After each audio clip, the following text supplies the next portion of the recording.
Hi, my name is Christian Tagalog, and in this video I will present to you a summary of this study where I conducted controlled experiments and closely observed the behavior of halloysite nanoclay and hydrophilic bentonite, two common nanomaterials used in the pharmaceutical industry.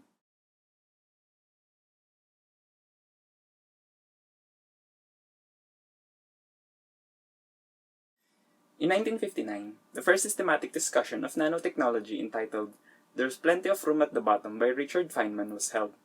This event inspired advocates to investigate this new field of science, and in the 1980s, nanotechnology then emerged because of recent discoveries and experimental advances in the field. By the beginning of the 20th century, many industrialized nations implemented initiatives due to numerous applications nanotechnology offered, from energy to electronics to medicinal purposes. Nanoscience has demonstrated its potentials, and recent studies further conclude promising capabilities yet to be discovered. Nanotechnology play an essential role on drug delivery systems because a controlled and prolonged release enhances the performance of drugs. External variables such as carrier-to-drug ratio, thermal influences, and pH manipulate the behavior of nanomaterials. Halloysite and bentonite are just two of the nanomaterials whose adsorptive capabilities are utilized in the pharmaceutical industry. Halloysite is a clay mineral of the kaolin group which comes in several shapes and sizes. The nanotubes are non-toxic and cost-effective, making it very suitable for industrial purposes.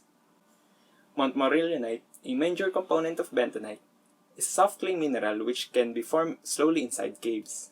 The adsorptive properties of montmorillonite make it an effective material for heavy metal treatment. Particles under suspension are erratic and unpredictable. The randomized movement, commonly known as Brownian motion, is the result of continuous collisions brought about by molecules present in the surrounding media. Temperature, viscosity, particle size, and surface charge are just some of the variables that influence the mobility of nanoparticles in suspension. The negatively charged surface of the halloysite and bentonite creates a primary layer mostly comprised of positively charged molecules called the stern layer.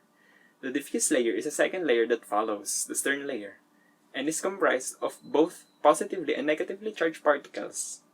The surface potential of the diffuse layer is called the zeta potential, and it defines the stability of the nanoparticle in the suspension. Brownian motion explains the behavior of the particle as it is constantly bombarded by charged molecules, which in turn controls their size. The main objectives of this research were to estimate the diffusion coefficient of halloysite, nanoclay, and hydrophilic bentonite in water and analyze the hydrodynamic radius and zeta potential as a function of lead, nanoparticle concentration, temperature, and pH. The experiment was conducted under single-factor tests, where all but one parameter remains constant. In this way, the effects of each parameter may aptly describe the nanoparticle's behavior. In total, the study conducted 54 tests, where each had at least 3 runs. The hydrodynamic radius and zeta potential were collected from the analyzer, and the diffusion coefficient was estimated using Stokes-Einstein equation, which is a function of temperature, viscosity, and radius. Here are the results. The effect of nanoparticle concentration showed a trend where the hydrodynamic size decreased as the particle concentration grows, while the absolute zeta potential increased. Low particle suspensions displayed high radii because there was an abundance of ions available for the nanoparticles to attract. Highly dispersed solutions were observed at 500 ppm because the quantity of nanoparticles was too much, thereby inhibiting their capabilities to attract more molecules. Distinct trends were observed with the presence of lead, though they behave overall similarly with the lead-free samples.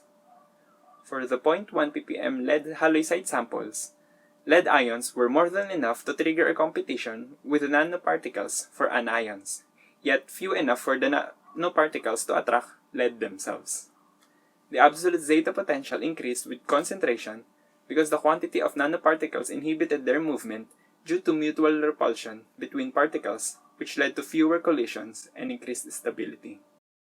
The following figures show the thermal effects on the behavior of nanoparticles. The halloysite hydrodynamic radius increased with temperature, while bentonite particles achieved their highest at 35 degrees Celsius. The zeta potential of bentonite displayed distinct trends which can be attributed to the presence of lead. There exists a boundary between the diffuse layer of the particle and the ions in the medium. The mobility of the molecule must be comparable to the particle speed. Since particles and molecules display higher velocities at elevated temperatures, collisions occur more frequently, thus leading to increased sizes and lowered stability. For bentonite, it was observed that at 35 degrees Celsius was the right temperature where the molecule speed was high enough to enable collisions. The zeta potential also indicated that bentonite's most stable suspension was at 35 degrees. For lead-infused samples, this may be due to the sizable lead ions that are attached to the nanoparticles which resists the bentonite's movement. The final parameter is pH, and its effect on the size and stability are shown in the figures. The general trend is that the radii decreases and the zeta potential increases with basicity. Lead-infused samples showed minute differences in hydrodynamic size between pH 4 and pH 10. The reason for the decline in radius with increasing pH is that cations are made abundant in the acidic samples. The particle's negatively charged surface were able to attract as many ions and grow extensively. The introduction of lead inhibited the hydrodynamic size because it restricted the attraction between positively charged ions and the particles. At 10 ppm lead, bentonite samples, an increase in size was observed at pH 10, which may be attributed to lead ions on the surface of the particle that are attracting anions from the surrounding. As expected, the zeta potential increased with pH because the particle's mobility was inhibited at the basic region. The abundance of negative ions also assisted in the stability of the nanoparticles due to interparticle repulsion. The diffusion coefficient was estimated with all the parameters wherein temperature and pH were highly influential among the three. The diffusivity increased with temperature because of increased particle mobility and reduced media viscosity. Higher diffusion rates were observed at pH 10 due to the abundance of anions which inhibited the growth of nanoparticles. As for the concentration parameter, samples without lead showed a similar behavior with the latter, while lead-infused samples displayed distinct trends. Since the diffusion coefficient is inversely proportional to the hydrodynamic radius, the reason why it displayed this behavior can be attributed to the effect given by the nanoparticle's concentration to its relative size. In conclusion, the hydrodynamic sizes relate inversely with particle quantity and solution basicity. The particle stability was described by the balance between attractive and repulsive forces. The temperature and pH were able to provide a direct relationship to the diffusion coefficient, and the presence of lead in the samples displayed irregular diffusion rates within the range when nanoparticle concentration was considered. Based on the results of the study, additional recommendations may improve the data gathered. First, other varieties of nanoparticles may be used since each has a different response to environmental variables. Additional ranges for the parameters could also be used so that a more conclusive diagram may provide an in-depth explanation for the data gathered. Lastly, other environmental variables may be applied since drug delivery systems are not just dependent on the three parameters used in the experiment. The data collected from this would be highly appreciated in the pharmaceutical industry.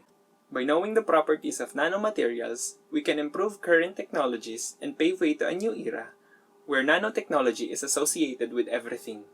In the next years, one might apply highly advanced nanomaterials to medicine, engineering, or even suits. This era will be like a new civilization, all thanks to substances we can't even see. This ends my presentation. Thank you for listening.